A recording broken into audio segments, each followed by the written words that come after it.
Hello and welcome to the Wirecast Show, episode 8 for March of 2023. Here this month, we're here to talk about how to find and use stock media in your live show. This covers everything from audio to video to graphics, lower thirds, titles, transitions, stingers, you name it. We're here to talk about it. And we're going to cover not only how you can find and use this stock media, but also things you might need to think about and consider when using it, such as rights and usage issues and that sort of thing. Lynn, Brandon, how are you guys doing over there? You guys have been getting some snow recently, huh? Yeah, I was going to show you how I drove in this morning. Hold on, let's see. That's what we had a surprise snowstorm this yesterday, and so it was touch and go getting the show. Came up kind of suddenly, didn't it? Yeah. How about you? You've got some monsoon rains, I hear. Yeah, for us, it's looking a little bit like this for us over here. It's definitely coming down, and as you can see, leading its way into my camera even. Yeah, it's like you sprung a leak. Exactly. Yeah. But yeah, I mean, this is kind of a perfect example of, using stock media for fun little things to jazz up and spice up some production value in your show, right? We're bringing in some stock media to show you what we're dealing with over here from a weather perspective. Yeah. But yeah, so I think before we get started, let's maybe do a quick round the horn, see how everyone's doing, everything's going. We mentioned last month the Wirecast Gear 23 for 23 sale that we're running. Don't forget that is still running until the end of this month, so you can still save $1,500 to $2,000 or more on Wirecast Gear. Full, PCs that are pre-configured for live streaming and production. So definitely give those a check out if you're looking to get into the live streaming and video production world and want to take some of the guesswork out of that hardware. Great deal on a great machine. Yeah. Exactly. Yeah. Lynn, any updates on the Wirecast side? Any new features coming down the horn that we can get excited about? Oh, yes. We have so many new features coming. Next release is going to be awesome. I can't really say. Yeah. How much I of this hate is to public? be a tease, but yeah. So we're looking at beta maybe in 3 to 4 weeks for 15.3, and we've got some really big features that we're going to announce big time. So stay tuned. Awesome. And yeah, if you're here as a Wirecast user in the comment section, drop us a comment. Let us know what you think might be coming down the pipe and what you'd like to see in Wirecast. Maybe you're already ahead of the curve, and you'll get some of that in the beta when it comes out. Yeah, always let us know what's important to you guys. Yeah. And then we've got a big event coming up soon on the horizon, NAB. Brandon, you're going to be out there at NAB, right? National Association of Broadcasters having our annual confab in Las Vegas.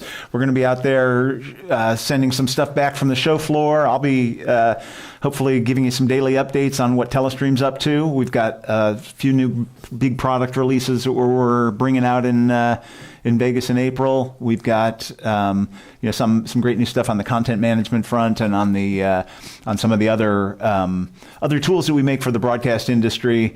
I'm sure that the Wirecast Gear 3 is going to be one of our hardware tools that you'll be able to see there if you want to come take a look.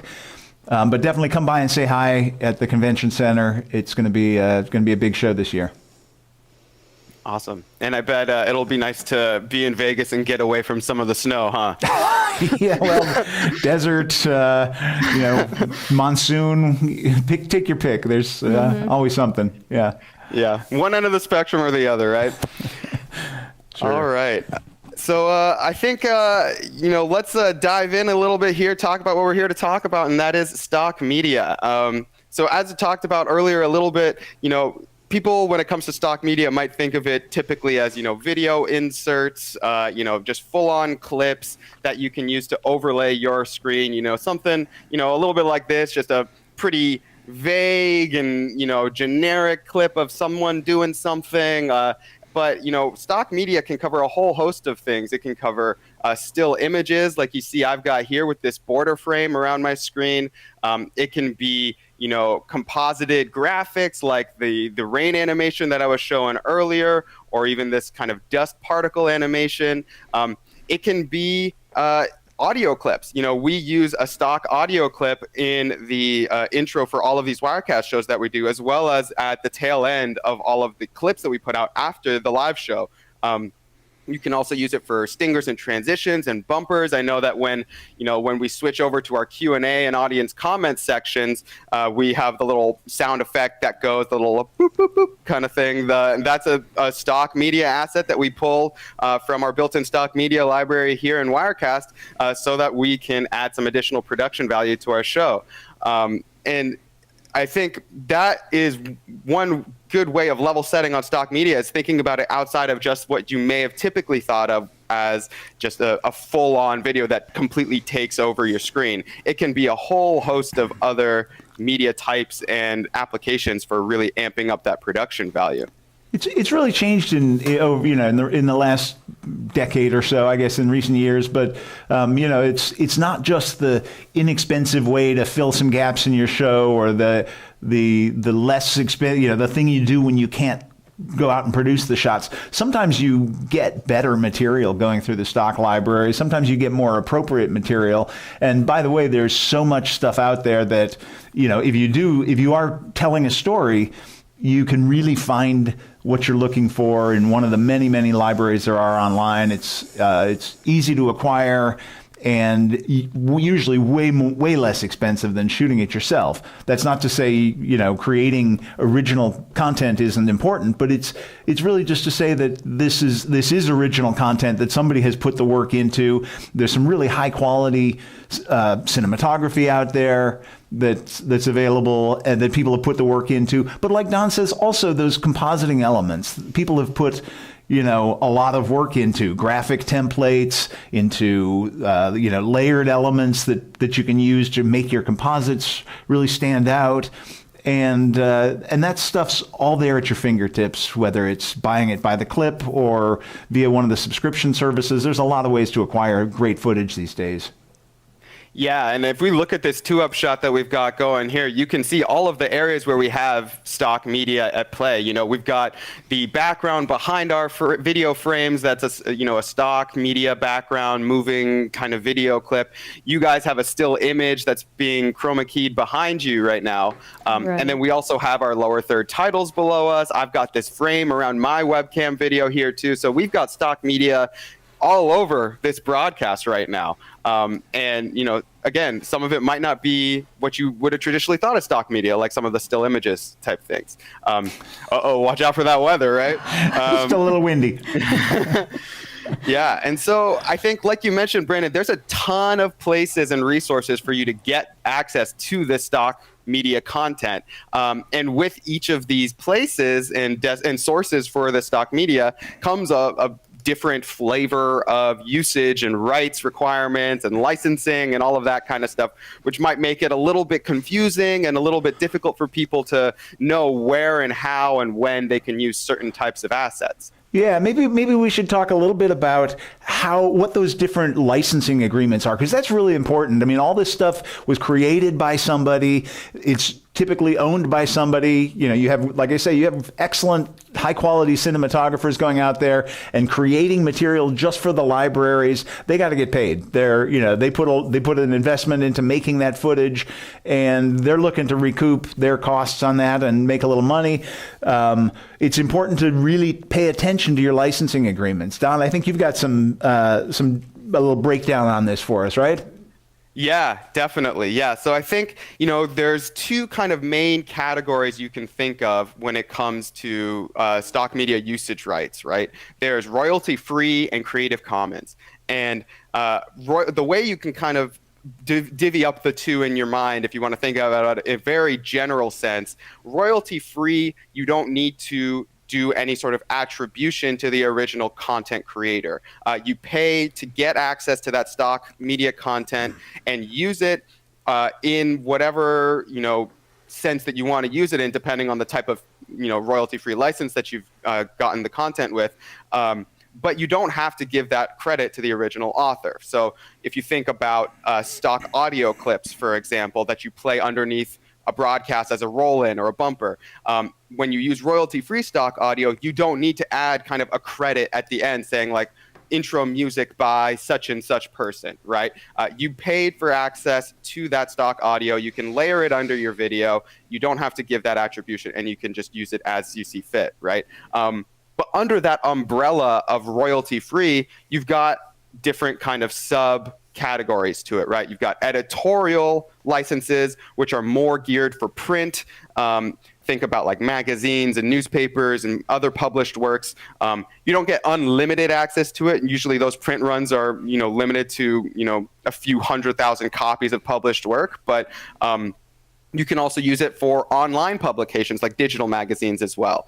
But yeah, that editorial flavor of royalty-free is typically used for those types of publications. Yeah. And by the way, just to be clear, there's also, royalty paid stock out there as well, and those tend to be the higher end libraries. Those tend to be the more exclusive stuff, and we'll talk a little bit about where that goes as well. But the royalty free is sort of the biggest category because it's where it's the easiest for us producers to use. You want to basically lower your overhead in terms of credits and having to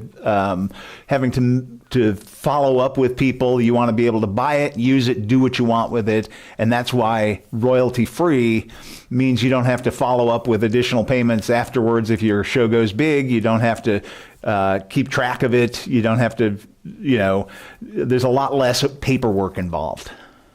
Right. Yeah, and typically these royalty-free types of stock media are favored by like corporations and content producers because it gives them that flexibility to use it, after you've downloaded it in multiple different scenarios. Yeah. Yeah. Exactly. And you want to acquire a little library of stuff that really fits your brand. You go to that library that can sell you the stuff that you can use consistently over and over again in multiple productions. And by the way, you also want to make sure that the talent is cleared, right? And that's one of the benefits of using a, good quality royalty-free library is that they've gone through and they've gotten the talent releases, and the people that are shown in those videos know that their image is out there and that it's being used, and they're okay with it. So you're not going to have people coming back to you and saying, "Hey, wait a minute, that's me in your video. What are you doing?"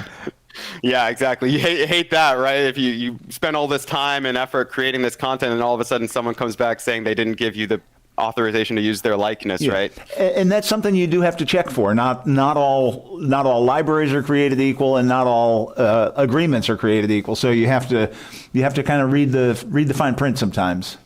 Yeah. But and then talent clearing is one thing to look for sure.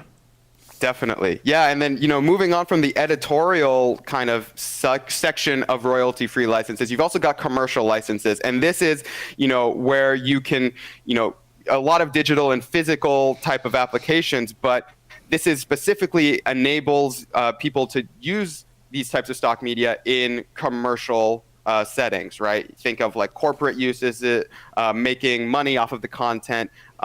Print runs are a little bit more limited, but again, you also have to look very closely at some of the restrictions that might be coming along with those kinds of commercial licenses like we were talking about earlier. It really depends on, the library you get it from, what sort of rights they might have imposed there. So definitely keep a close eye on that. But again, because it falls under that royalty-free category, you don't need to give that credit to the original author once you've downloaded it and purchased it, and you can use it however you'd like. And then the final kind of category under royalty-free is an extended royalty-free license. So this allows you to make commercial use of the work. You can also resell any products that feature those works, but the only caveat there is you can't resell the original work itself. You have to use it as part of something else. You have to add on to it in some way or modify it in some way in order to add additional value. So you Creating think about your own library almost always violates your user agreement. Right. Yeah. And so a great example of this that I've used tons of times in the past, right, is creating like a product user interface promotional image, right? So I would, back in the day at all of my other past lives at different companies, right? I've gathered, a handful of royalty-free stock images from these libraries that feature people typing on blank computer screens or using a tablet with nothing on it or something along those lines. And then I'll superimpose a user interface within that device to show kind of what that product looks like in a real world sort of context, right? And that is totally fine because I've altered that image in some way. I've added on to it. I'm not reselling the original work itself. I'm doing it as part of a larger design meaning or a design concept. And that's the trick with extended licenses. If you want to use them, you have to make sure that you're using it as part of something else. And that kind of rounds out royalty-free. Again, the main difference between royalty-free and Creative Commons typically boils down to giving attribution, right? The royalty-free stuff, you don't necessarily need to give that attribution. And then moving on to Creative Commons licenses, you do tend to have to give some sort of attribution to the original author. And Creative Commons is where things get a little bit trickier. So we can dive into that a little bit deeper and break down all of those different types, because I'm sure as you've gone out and browsed the world of stock media, if you've done any digging there, you've probably seen a bunch of little icons or a series of letters coming off that describe whatever that attribution usage is. And maybe it's not super clear what those limitations are. So hopefully we can clear that up. Often the people who put their material into a Creative Commons library are looking for credit. They're looking to advance their own career as a photographer or a cinematographer, and they want their name out there, right? So that's one of the differences where the people who are in the stock library are selling it for money and selling it for because that's what they're doing. They're pushing material into that library.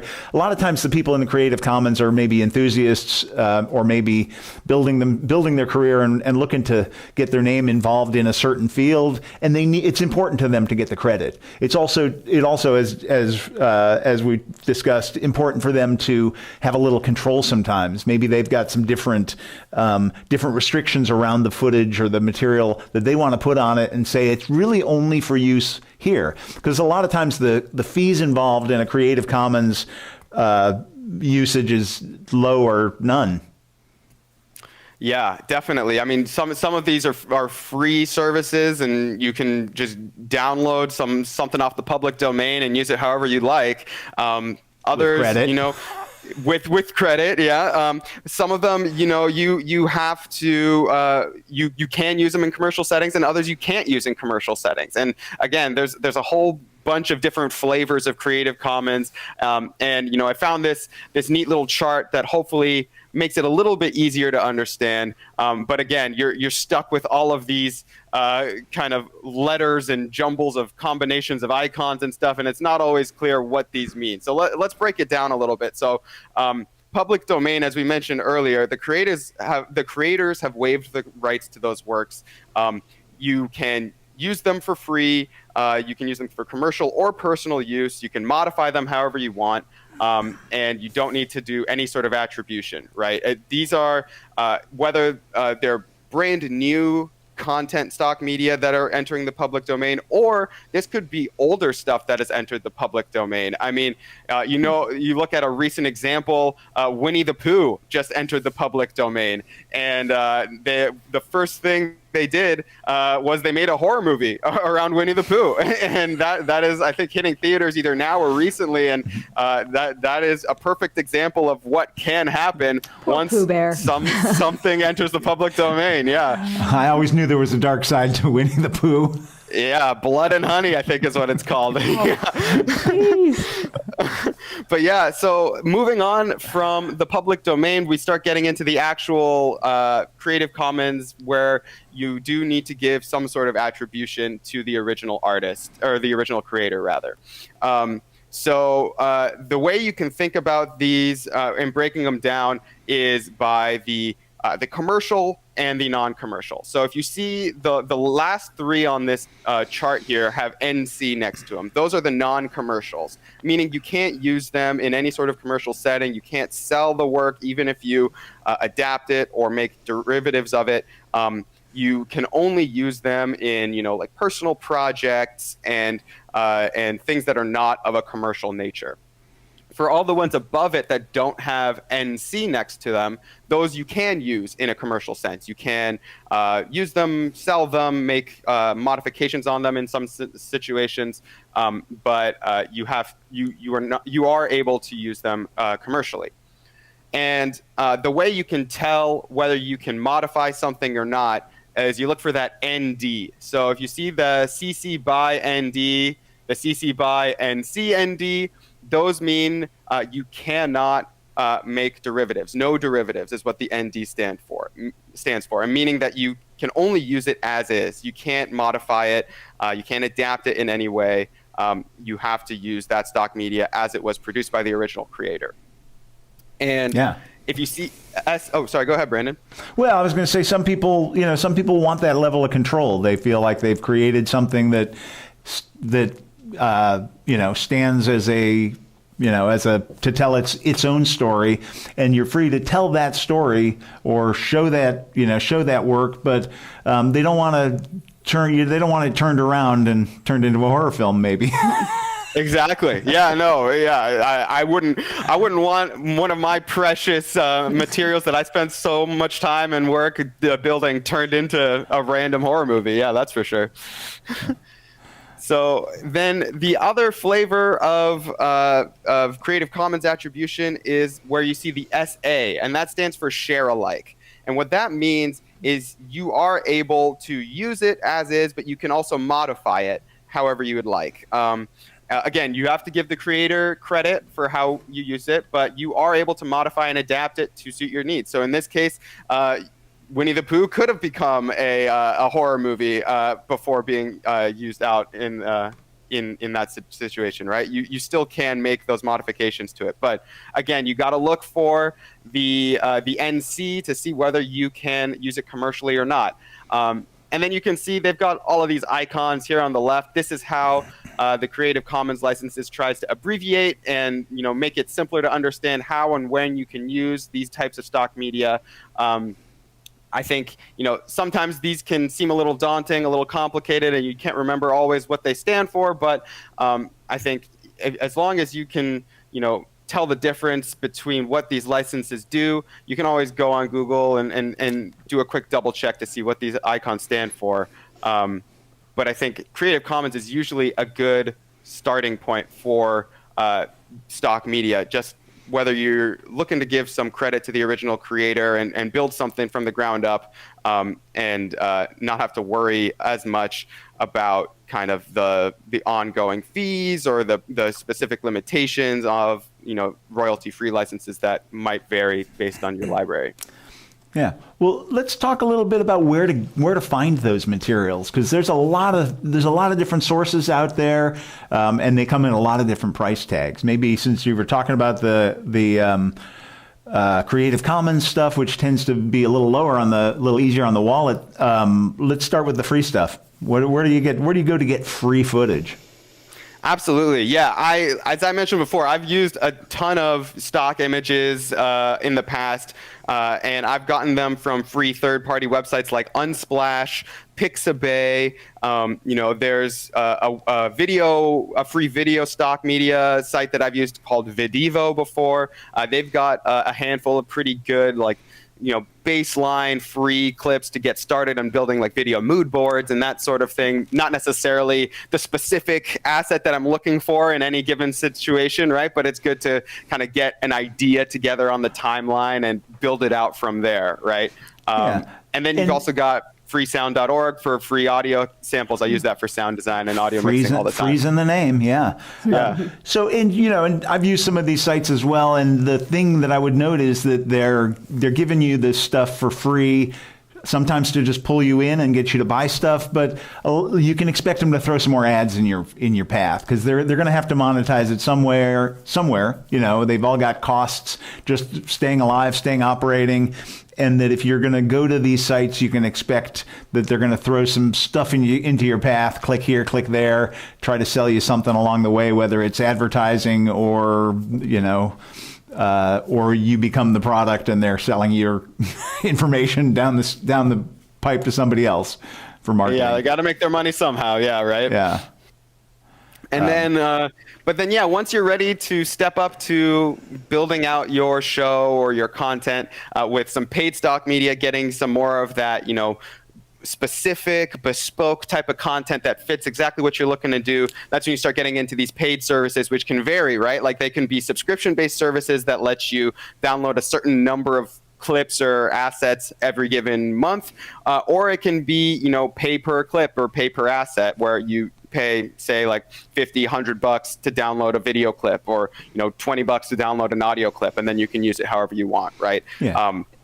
And that'll always depend. That'll always depend on what your needs are. Are you somebody who needs to make 5 videos a month, and you need 20, 30, 50 clips every month? You might want to have an all-you-can-eat buffet, right?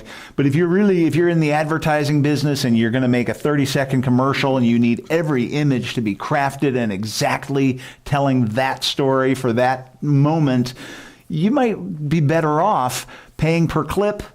And maybe even going to the rights managed stuff so that you get exactly the perfect picture to tell that story. Yeah, there's nothing worse than trying to craft a brand or something and you use some royalty-free or Creative Commons images, and then you see that same image over and everywhere on the web, and you're no longer unique. So yeah, if you need something very unique, then go to rights managed or go to crafted.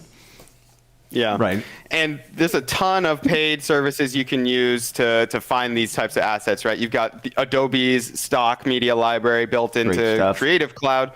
You've got services like Storyblocks and Jump Story. And then you've also got the tried and true powerhouses of the stock image industry, right? Shutterstock and Getty Images. They've been around for years and years, and they've built out, huge libraries of the stuff that you can pull from too. And that's another feature about stock we haven't really talked about is historical.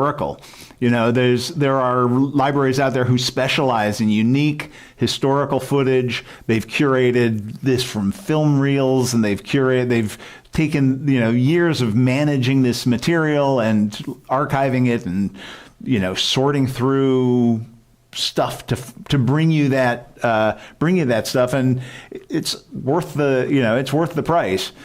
Because that stuff, you might find it on the internet, but if you can't use it, if you don't have a license for it, it doesn't do you any good to say, oh, but look, I can see that in somebody else's video. That means that they paid for it and you didn't. Yeah, and that's an interesting point, Brandon. With the advent of AI services that have cropped up recently, a lot of people are turning to AI-generated art for replacing stock media. And there's a lot. Lynn, you've done some experimentation there, yeah. Yeah, DALL-E is one based on OpenAI, I believe. Adobe just released one called Adobe Firefly, I believe, which is in beta, and Bing has one now, and you can use any of these. And there's lots of others too that you can just type in common language, like impressionist painting of dog eating an ice cream cone, and it will come up with an amazing photo or painting, in the style that you want. And so I did some research on, because there is some question about whether or not these are able to be used like royalty free, because who's creating them? Is it the person who's typing in the language, or is it something else? So there was a ruling recently where it was determined that these types of images currently are not subject to attribution or rights. Copyright protection. Yeah, or copyright protection, exactly. And so somebody could use that but not copyright it. So if I used something original that I created through one of these AI platforms, that is not copyrightable at this point. So somebody else could take it and use it as a derivative work or something as well. Yeah, and I think the logic there is that it is actually already derivative. So the AI is looking at all these other images and it's creating something like that. And one of the things that we'll probably see in lawsuits soon, if it's not already out there, I think it is the question of, does the person whose work that the AI looked at and derived its design thinking from, is that person does that person own some piece of it? Because if it's cutting and pasting a bunch of different images to create the composite you asked for, you may be on the hook for several other artists' work. Unless you said you want it to be derivative of somebody's work. I think that it's generally so generic looking, you wouldn't be able to point to one artist and say, oh my gosh, this is... Well, but there have certainly been examples of people, finding their work in other sort of publicly visible composites in recent years where they said, hey, wait a minute, that was based on my image. Yeah. And so I think we'll see some of that sorting its way through the courts. Yeah, it's still so new. And I would approach it with caution, personally. Mm-hmm. Yeah. AI is definitely still fertile ground. It's definitely being trodden, and everyone's trying to find the loopholes and find what they can do with it. So it's going to be very, very interesting to see how everything shakes out with respect to using AI-generated media in commercial and non-commercial settings. But clearly there's some powerful tools. Right, and it's not just images, too. They have it for music and videos even, too. So it's really fascinating. Yeah, I mean, I've seen a handful of people who have full video production workflows that completely use AI. They never touch a microphone. They never touch an editing timeline or anything. They just type prompts into various AI tools. It spits out basically a fully done video for them. They upload it to YouTube and they're off to the races. And, it's really interesting to see how that can enable really quick content creation. But then it also raises those questions like, is that content monetizable or not, Right. Or protected. How many of these shows do we have to do to train the AI to do it for us? I think exactly right. Deepfake deepfake us into the next episode of the Wirecast Show. So we've talked about the free services, the paid services. We touched on AI a little bit, but I think one of the hidden gems for anyone who's looking to use stock media is looking for those services that are integrated or tied into your existing production tools and software. I mean, Wirecast, for example, has a built-in royalty-free stock media library, and that's where we've pulled all of the stuff that we use here for the Wirecast Show. And that has that added benefit.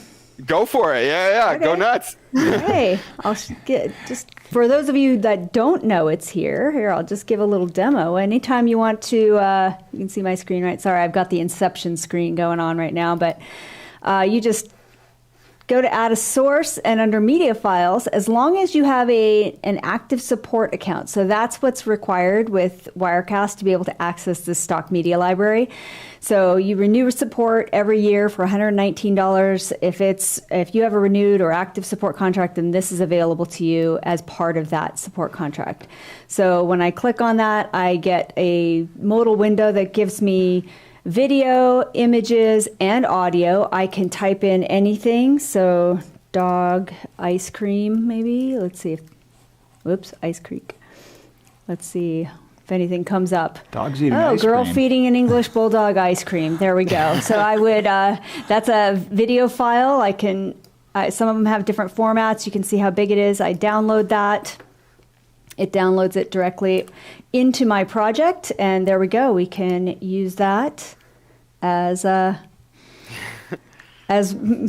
they have all sorts of types of backgrounds, videos, chroma key kinds of stuff that you can use, like what Dawn had with Alpha Channel. So there's hundreds of thousands of them in there. So it's really valuable. They said 1.1 million, but the convenience there for a Wirecast user is huge. If you can find the materials that fit your show, that's a great bargain. And just for the music alone, I would say that's one of the things I like about it is, I use dozens and dozens of pieces of music over the course of the year.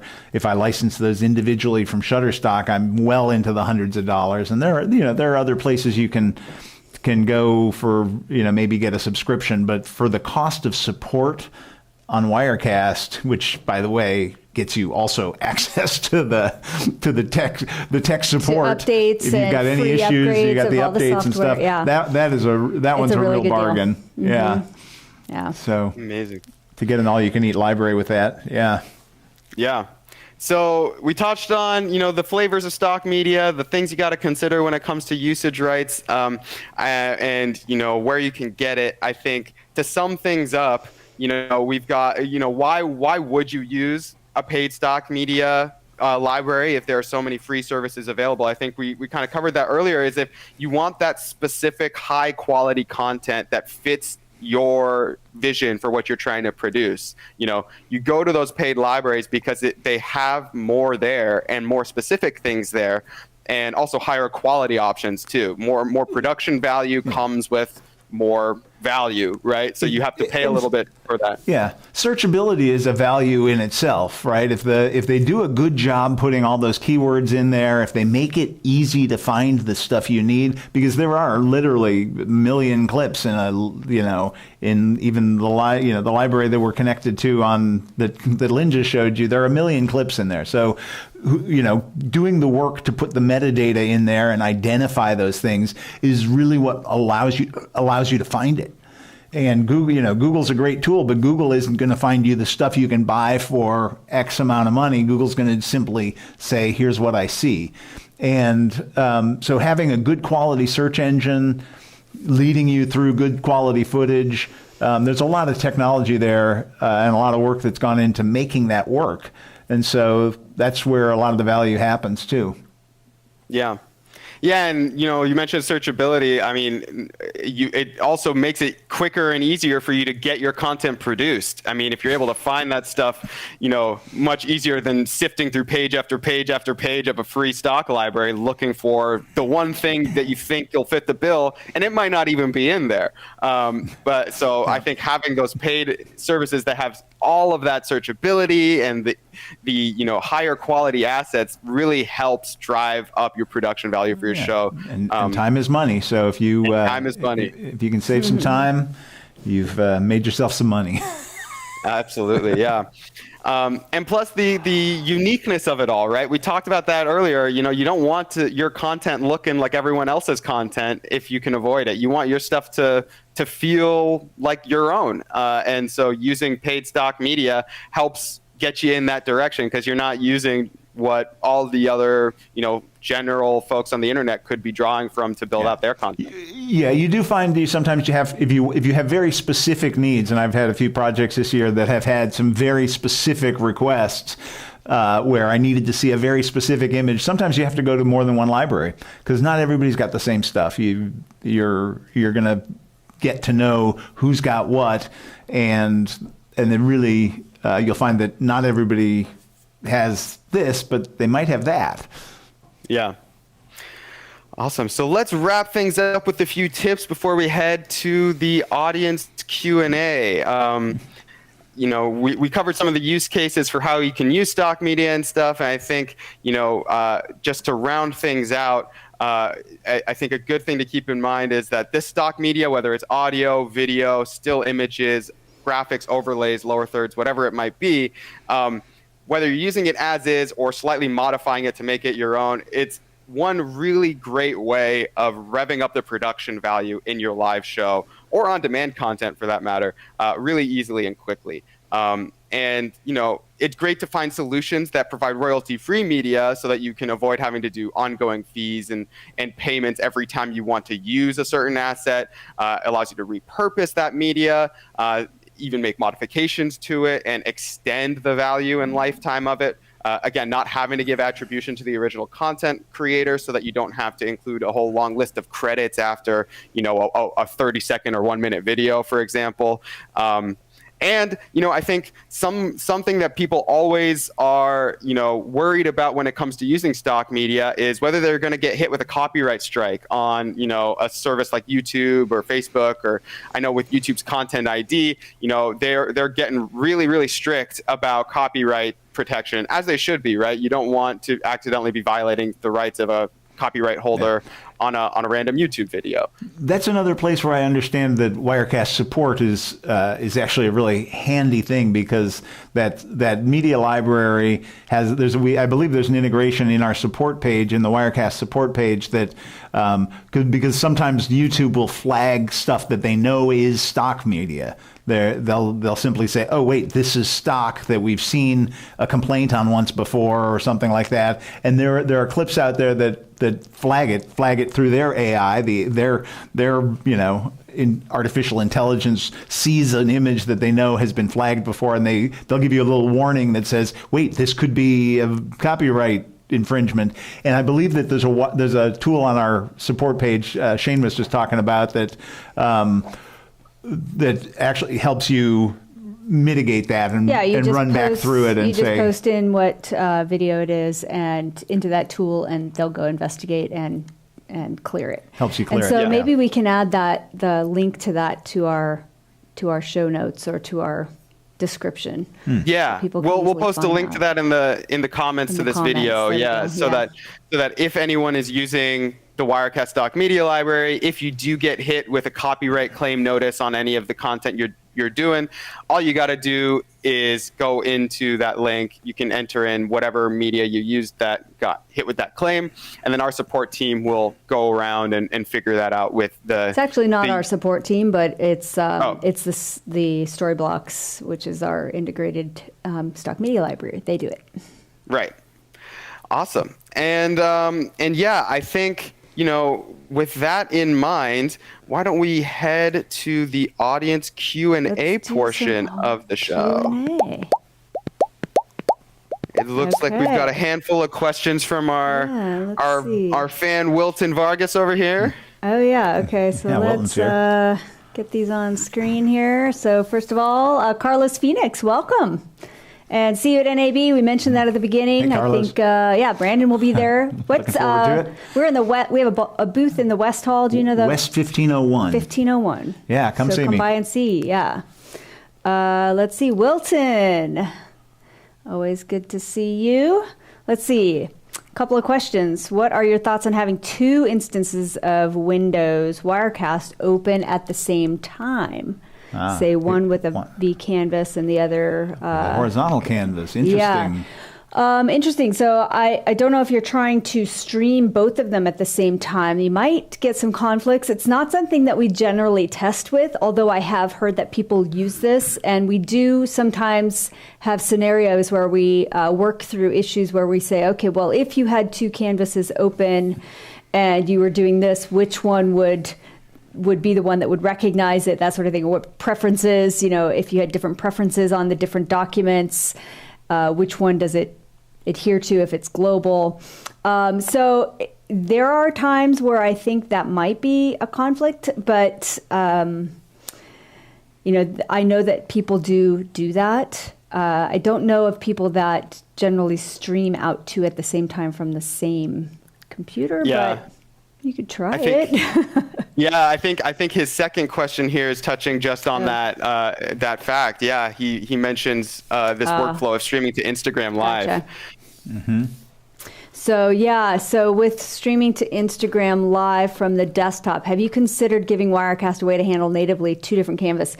Yes, we have talked about that internally. That's it's something we still need to work through some of the particulars on. So, for example, think about you've got your document open and you want to stream both to a 16:9 and a 9:16 canvas.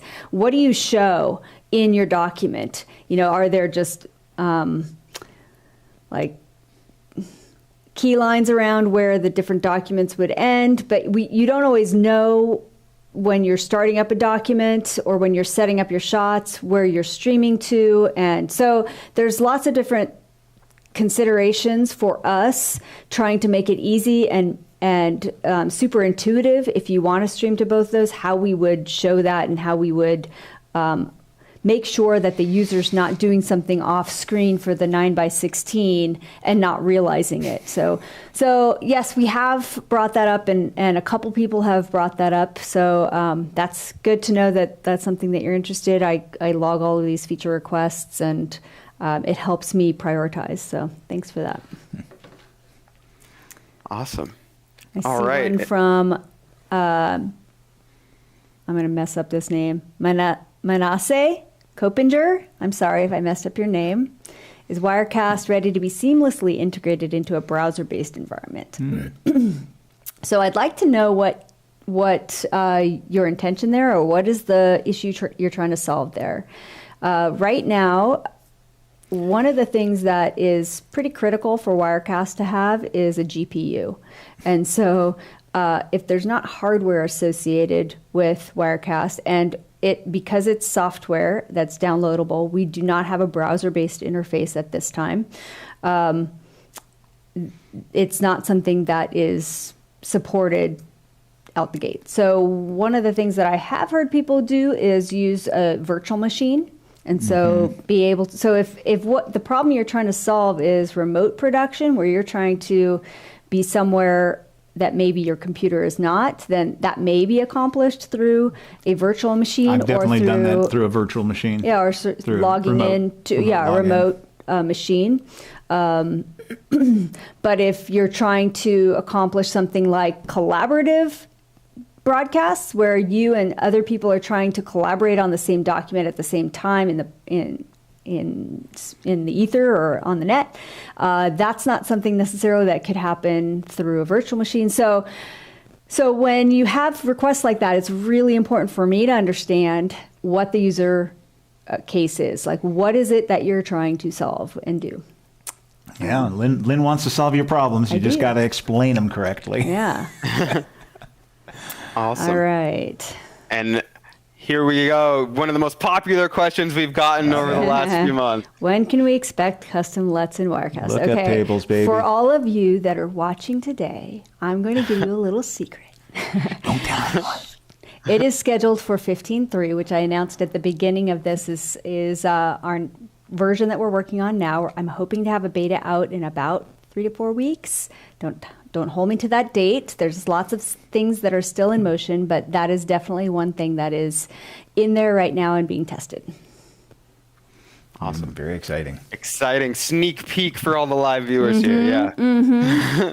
Cut that out, Don. We don't want anyone to All right, Wilton has another one. One more thing. It would be awesome to be able to have more than one NDI output and have more outputs and not just the program. Yes, I agree with that. That is something that is currently not on my roadmap, but it's something that's bubbling up because I've heard that many, many times, especially the being able to have an output that's not program out, that's not ISO. So we just heard that yesterday, actually. Yeah, we talked about that. Yeah. So thanks for bringing that up, Wilton. I have logged it.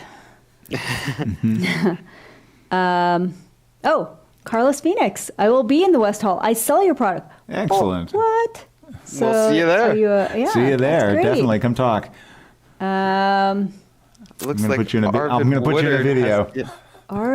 Arvid Woodard, hi, welcome on YouTube. Can I send a rendezvous session to another computer on my network, such as a ProPresenter software computer? This will allow me to project a live video to my projectors in my church.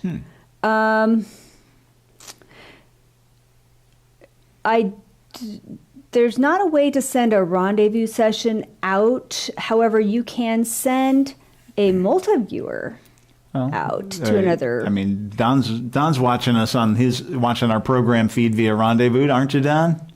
Yeah, that's why every time you see me looking off to the side, yeah. So he's connected to Rendezvous, but what I think he wants is to be able to send maybe the Rendezvous dashboard out to another computer that's connected to a monitor so that somebody else can watch that monitor. If So I'm putting that understanding full correctly. screen, so on the client side, can you put that full screen? And so what you can do is through multi-viewer, you could set up a multi-view shot and send that hardware out, or to a connected monitor.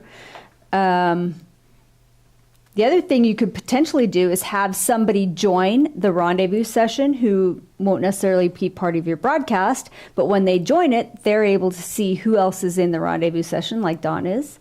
And so then they could, from that computer, take that and display it somewhere. Yeah. So as long as the computer that's connected with, or the computer that has the Pro Presenter software on it can connect to the internet, it can open that rendezvous link, that dashboard link, and see that rendezvous dashboard session in there. And then as long as it can then project that, whether it's through Pro Presenter or just outputting it via HDMI or whatever it might be, then you can get it into your projection that way. And I'm curious, are you simply trying to take down the latency rather than streaming it and picking it up again on the other computer? Are you simply trying to take down the latency? It says he's trying to show our congregation a live video. Live, yeah. So basically, you want to show the guests that are coming through to your stream, also to the live congregation, is what I understand. Right. And so, there's a couple different ways to Yeah. do that. So, if you can connect a monitor that your congregation can see, you could send your program out, or a multi-viewer out that has slots for each one of your guests. So they would just be on a multi-viewer, and then that would show up on your monitor. That might be the way to do it. Yeah, if you're on the same network, an NDI connection also is a great way to distribute NDI that. out. Yeah, that's program out. So it depends on what you want. If you just want the program out, then there's several different ways to do that, through NDI or through secondary display, or like a hardware output, like a Blackmagic SDI out. You could connect that to a monitor. So, but if you wanted to show all the guests at the same time, you could either log in through another computer and show that to your guests through a monitor, or just do a multi-viewer and connect another monitor and show on the multi-viewer. Maybe we could do a show on that someday. Sure, a lot of ways to connect. Yeah, a whole show on multi-viewer and all the ways you can use it. That could be an interesting topic, yeah. Well, El famosissimo John. Yes, finally let's keep it on the lowdown. I can move from OBS. That's good to hear. So look out for the beta, because I definitely want people testing that in your environments and giving us feedback. So keep an eye. If you're not familiar with our beta process, what I do is I post that onto our forum. So if you go to our website, into our support section, you can find that we have a forum, and there's lots of questions and answers that go on there, but there is a category there called beta. And that's where I post all the beta, and then we have a feedback channel there where everybody posts their feedback. So, and I will announce that once we get closer, probably on our next show, I'm hoping. We'll announce the date of the beta if it hasn't already been released. Awesome. Okay. And I think that's all the questions I'm seeing. too. If anyone else has any questions about stock media content, or where to find it, what types you can use in what situations, anything like that, or if you just want to leave a comment about how you use stock media in your productions and your workflows, feel free to drop us a comment. We're always loving to see how people are using different applications of Wirecast and just different video production kind of workflows. We're always keen to see how people are actually using the stuff. So definitely feel free to leave a comment there, and we'd be interested to see how everyone is using this stock media content. Sure, we would. Yeah, and just final reminder, don't forget about the Gear 23 for 23 sale that ends at the end of this month, and come see us in Vegas at NAB if you're going to be there. Other than that, Brandon, Lynn, any closing thoughts you want to leave the audience with here? I think there's, like you were saying, a lot of different ways to get things done, a lot of different ways to tell your story. and we'd love to hear from you on how you're doing it. So glad we can be a part of your day. Awesome. Great. Cool. Well, All right. Thanks, everyone. Yeah, thanks for tuning in. Stay tuned at the end of April for next month's Wirecast show, and we'll see you there. All Thanks, right. everybody. Bye. Thanks.